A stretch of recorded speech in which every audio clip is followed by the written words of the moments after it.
5 boundaries that make women respect you more. In today's world, many men are confused. They're taught that being kind means being available 24/7, saying yes to everything, and never speaking up for themselves.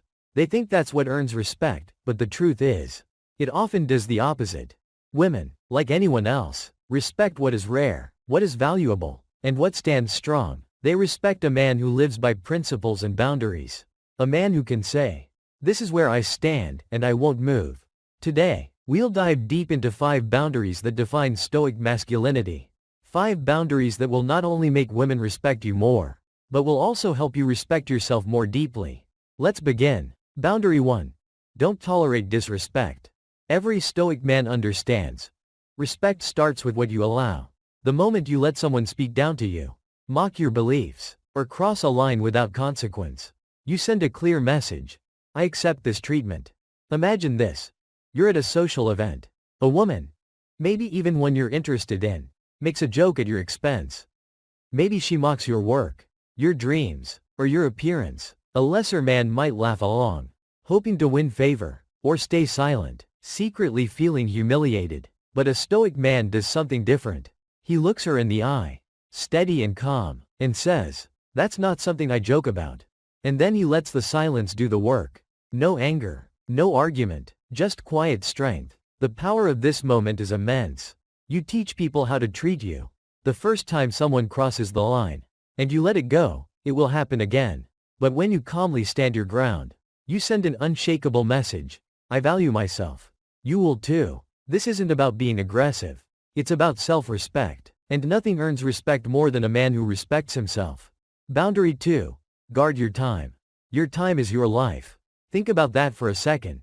Every minute you give away to distractions, to unworthy causes, to people who don't value you, that's a piece of your life you'll never get back. Now ask yourself, how many times have you dropped everything because someone demanded your attention at the last second? How often have you canceled your own plans, skipped the gym, ignored your goals, just because you wanted to be agreeable? Stoic masculinity teaches, guard your time as fiercely as you guard your life. When a woman texts you at the last minute, "Hey, can you come over now?" What do? A Stoic man evaluates. If it serves his mission, his purpose, and aligns with his values, perhaps he makes space, but more often, he says, "I have plans I'm focused on right now. Let's set something up for another time." This boundary does 2 things. 1. It reinforces your purpose to yourself. 2. It shows others that your time isn't cheap, it's valuable. And people, including women, respect what is valuable. Boundary 3. Don't chase. Invite. In our culture, men are taught to pursue, to chase, to prove themselves worthy. But here's the Stoic truth. You do not have to prove your worth. You are worthy, if you live by your values. A man who chases signals one thing, I need validation. But a man who invites, who offers his presence without begging for attention, signals, I am whole already. Next time you meet someone you're interested in, try this. After a good conversation or date, say, "I enjoyed our time. If you feel the same, let me know when you'd like to meet again." And then walk away. Don't send a dozen follow-up texts. Don't sit by the phone waiting.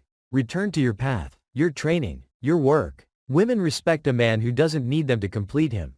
And paradoxically, that's the kind of man they're drawn to most. Boundary 4. Require reciprocity. Generosity is beautiful, but when generosity becomes a one-way street, it turns into self-betrayal. Many men fall into this trap, always paying, always planning, always calling, always giving, hoping to earn love or loyalty. And what happens? They feel used, empty, resentful. A Stoic man gives, but watches the balance. He notices effort. If he plans 2 outings, he pauses to see if she plans the next. If he reaches out twice, he steps back to see if she reaches out. This is not about keeping score. This is about energy, about valuing your own effort enough to expect effort in return. When you stop overgiving, when you create space for others to contribute, you'll see clearly who respects you, and who only takes from you. Boundary 5. Master your emotions. Finally, the foundation of all Stoic masculinity, master your emotions. A man who can't control his anger, his jealousy, his insecurity, is a man who can be controlled. Imagine you're being tested. A woman flirts with another man in front of you to see your reaction.